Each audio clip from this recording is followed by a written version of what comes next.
Hai guys, ketemu lagi dengan aku di channel Lady Din. Semoga kalian semua dalam keadaannya sehat dan bahagia. Kali ini, aku mau menceritakan kisah seorang gadis yang diculik dan menghilang saat menginap di rumah temannya. Bagaimana kisah lengkapnya? Tanpa basa-basi lama-lama, kita langsung masuk ke ceritanya ya. Sebelumnya, jangan lupa untuk subscribe dulu channel ini dan nyalakan lonceng notifikasinya supaya kalian tahu video terbaru dari aku.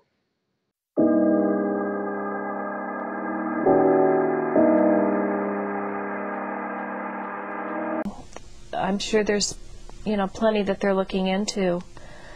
I'd like to speak to my daughter's abductor that it's time to give her back. We miss her and we love her. We know she's hurt, and it's time to give her back to us. We need her. Brianna Dennison lahir di tanggal 29 Maret 1988 dan bersekolah di SMA Reno di Nevada. Sebelum akhirnya dia lulus di bulan Juni 2006. Setelah itu dia berkuliah di Barbara City College dan mengambil jurusan psikologi. Selama liburan musim dingin, dia menghabiskan waktunya hanya di rumah saja. Dan malam itu dia ada janji dengan teman SMA-nya untuk pergi nonton konser. Setelah itu dia berencana pergi ke rumah temannya dan menginap di sana. Brianna tertidur di atas sofa di ruang tamu yang jaraknya hanya beberapa meter dari pintu yang tidak terkunci di malam hari itu. Dia sempat mengirimkan SMS ke pacarnya sebelum jatuh tertidur. Dan itu adalah saat terakhir kali temannya melihat dia dalam keadaan hidup. Keesokan paginya pada tanggal 20 Januari 2008, saat itu temannya baru bangun sekitar jam 9 pagi dan dia tidak dapat menemukan Brianna dimanapun. Hanya terlihat ada noda merah ditemukan di atas bantal yang digunakan Brianna tidur malam hari itu. Yang anehnya Brianna pergi meninggalkan rumah tanpa menggunakan sepatu dan bajunya, juga tidak membawa ponsel dan dompetnya. Temannya segera melaporkan hal itu ke orang tua Brianna dan kemudian ke pihak berwenang setempat.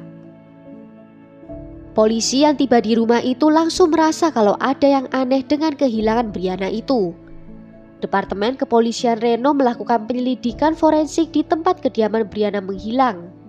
Dan dari pemeriksaan itu ditemukan DNA milik seorang pria yang tak dikenal di knop pintu rumah itu. Mereka juga menemukan kalau noda merah di bantal itu adalah darah dari Brianna. Juga ditemukan seperti adanya bekas gigitan di bantal itu. Mulai muncul kesaksian kalau ada terjadi serangan seksual dan penculikan lain di lingkungan yang sama. Penyelidik mulai fokus pada skenario penculikan.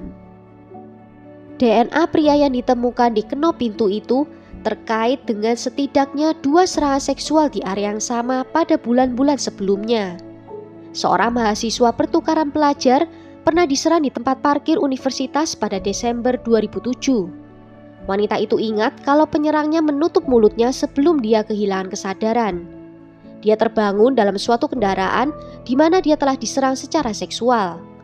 Penyerangnya menyuruhnya untuk tidak melihat wajahnya, tetapi korban bisa memberikan beberapa petunjuk kepada polisi. Dia mengatakan kalau penyerangnya adalah seorang pria kulit putih dengan jari-jari tangan yang gemuk, berbicara bahasa Inggris tanpa aksen apapun, dan mengemudikan mobil Toyota Tacoma tahun 2005. Polisi merilis deskripsi penyerang dan segera korban ketiga datang.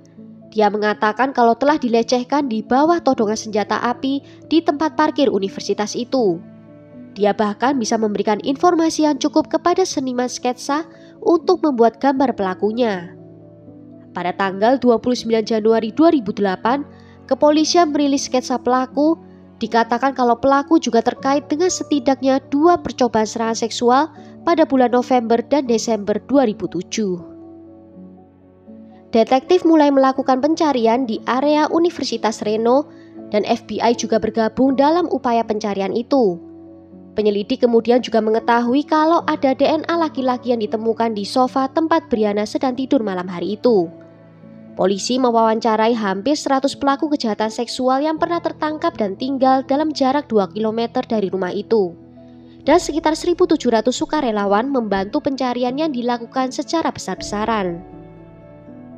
Pada tanggal 15 Februari 2008, Albert Jimenez yang sedang istirahat makan siang dan saat sedang berjalan untuk kembali ke tempat kerjanya, dia melihat kain berwarna oranye terang di tumpukan dahan pohon yang tergeletak di atas selokan.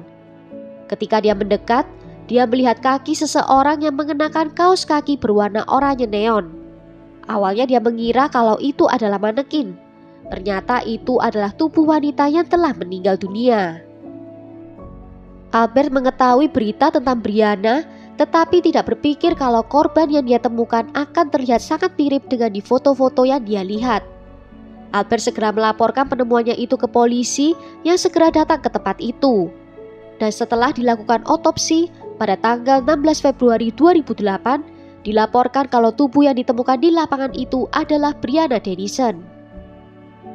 Sebuah pakaian dalam ditemukan di dekat tubuhnya Brianna yang terdapat DNA pelaku dan DNA seorang wanita yang tak dikenal. Polisi mengatakan kalau pakaian dalam itu bukanlah milik Brianna dan mungkin memang sengaja ditinggalkan di dekat tubuhnya untuk mengecek para penyelidik. Polisi meminta siapapun yang mengenali pakaian dalam itu sebagai miliknya untuk maju karena akan sangat membantu penyelidikan. Investigasi kematian Brianna tetap tidak terpecahkan selama 10 bulan sampai ada salah satu orang yang tidak mau disebutkan namanya memberikan informasi kepada polisi. Dia telah menemukan celana dalam milik wanita lain di dalam mobil truk pacarnya. Pacarnya bernama James Biela yang bekerja sebagai tukang pipa dan memiliki kesamaan fisik dengan tersangka. Dan juga memiliki mobil truk yang juga sama dengan deskripsi dari korban. Kepolisian Reno bertemu dengan James dan meminta sampel DNA-nya. Tetapi James menolak untuk memberikannya. Dia mengatakan kalau pacarnya bisa memberikan alibi dirinya di pagi hari saat Brianna menghilang.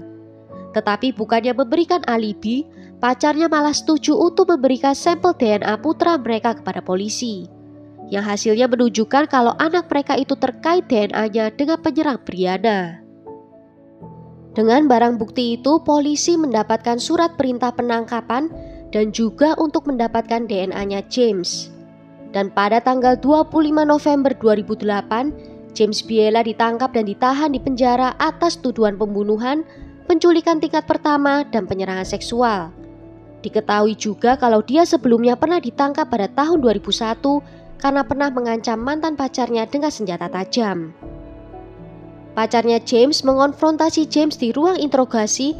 Dengan berlinang air mata dia bertanya kepadanya apakah benar dia melakukan ini semua. James yang dari awal mengatakan kalau dia tidak terlibat dalam pembunuhan itu, mengatakan kalau sekarang bukanlah waktunya untuk menjelaskan. Dalam konferensi pers yang diadakan oleh Departemen Kepolisian Reno pada tanggal 26 November 2008, dipastikan kalau DNA yang dikumpulkan dari James cocok dengan DNA yang ditemukan di TKP. Sehingga positif menghubungkannya dengan pembunuhan Brianna dan kasus penyerangan seksual sebelumnya. Pada tanggal 27 Mei 2010, James dinyatakan bersalah atas pembunuhan Brianna. Juri memutuskan dia bersalah setelah berunding sekitar 9 jam lamanya. Pengacara pembela menentang hukuman mati menyatakan kalau James mengalami masa kecil yang tidak bahagia karena ayahnya yang alkoholik. Namun para juri tidak mau menerima alasan apapun yang bisa meringankan hukumannya dan tetap menjatuhkan hukuman mati kepada James. Dan pada tanggal 30 Juli 2010, hakim menghukum James dengan tambahan 4 kali hukuman seumur hidup untuk tuduhan pelecehan seksual dan penculikan. James sempat mengajukan banding ke Mahkamah Agung Nevada, namun hasilnya semua ditolak.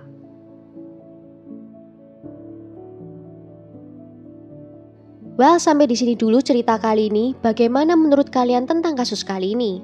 Tulis ya pendapat kalian di kolom komentar. Akhir kata, terima kasih karena sudah nonton video ini sampai akhir. Sampai jumpa di video berikutnya. Ciao!